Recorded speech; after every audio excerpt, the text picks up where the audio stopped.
What's up, guys? Welcome to your 157th Android tutorial for the new Boston. Again, we're working with the XML parsing, kind of boring stuff like that. But just to show you guys the example, we're going to set up our parser within this tutorial, or at least part of it, and we'll add to it as we go within the next few tutorials.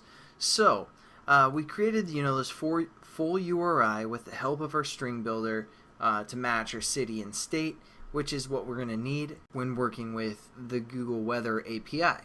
And now what we're going to do is we're going to set up a website within a try bracket, and we're also going to do all our parsing within this try bracket because things sometimes tend to go awry, and we're going to just surround it with a try, and if things don't work out, we're just going to say catch, again, exception, just a standard exception, call it E, and all we're going to do is we have this text view which is supposed to display our weather, but if this exception happens, we're just going to say text view set text to error. So there we go. Now if things don't work out, we have a backup plan. You always need to have a backup plan. And then what we're going to do is we're going to set up an actual URL instance. So URL, and we're just going to call this website. This is going to be equal to new URL, and we're going to pass in our string that we created with our string builder, which was called full URL, like that. Again, we just have to add our imports, and there we go. Now we have a URL called website.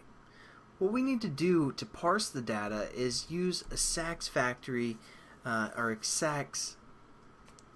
I said Sax with an A, factory type variable, and then we're going to get down into the XML reader.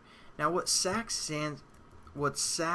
stands for is simple API XML, and then we're going to say parser, and then factory.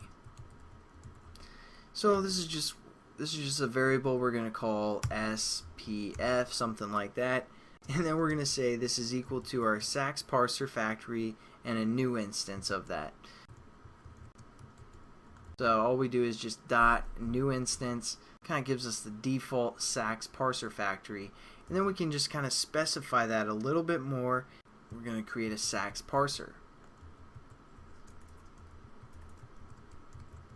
and this is just going to be equal to SP, and all we're going to do is we're going to relate to our SPF, our Sax parser factory, and then we just say dot new Sax parser, again kind of just a default that we're working with. Lastly, and most importantly, since we're reading XML, we're just going to create an XML reader, and we're just going to call this XR for XML reader. Set this equal to our Sax parser SP dot get XML reader, because again we're reading XML stuff, so an XML reader would be nice. And you might just want to leave a comment, even though whatever, we're just going to say getting XML reader to parse data. Just a reminder, because you're like Sax parser factory, Sax parser, XML reader, what's going on? But it's pretty simple if you guys just kind of think of it for a second. It's just kind of the default Sax parser factory, and then we get a new instance of the Sax parser, and then we just get the XML reader. It's all coming from the same thing, which actually comes from the Sax parser factory class. So there we go. We have our XML reader, and then what we're going to do is we're going to use our handle, which we called handling XML stuff. So we're just going to set up a variable handling XML stuff, and we're going to call this doing work, because it's pretty much handling all of our business. We're just going to set this equal to a new handling XML stuff variable or instance, and there we go. And then a couple more lines of code. We're going to refer to our XML reader. Then we're just going to say dot set content handler. And you're like, oh, handler and handling stuff? Yeah, Well, that's the connection that we're making, and we're going to call this doing work, which is the instance of our variable that we just set up there. And it's giving us an error right now because it's like, hey, you know, I don't know how I feel about this, because, you know, I'm supposed to be receiving a content handler, but you're just telling me to do work. Or so, you know, what's going on there?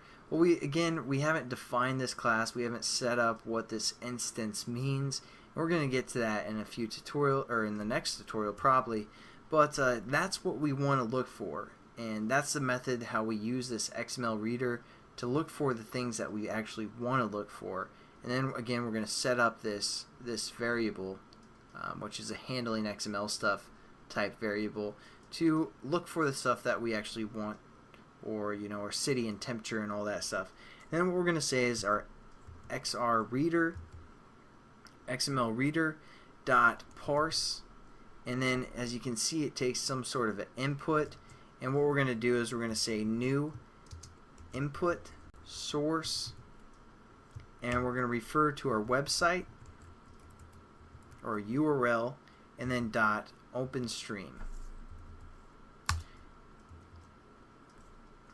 And that's probably it for this tutorial. I know we went through quite a few things here and I didn't really explain much, but it'll make more sense as we go, and I'll probably do a review of this stuff, because again, I told you guys I'd go slow, but all we did is we wanted to get to an XML reader so we can read some XML stuff.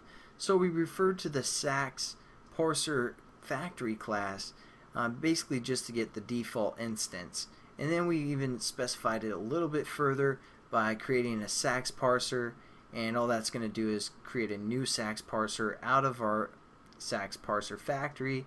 And then we wanted to get to this XML reader, which again we just specified a little bit more specifically, that we wanted to get the XML reader, and then we're going to use that reader to look for the things that we want to look for, and then we're going to parse that data from this website.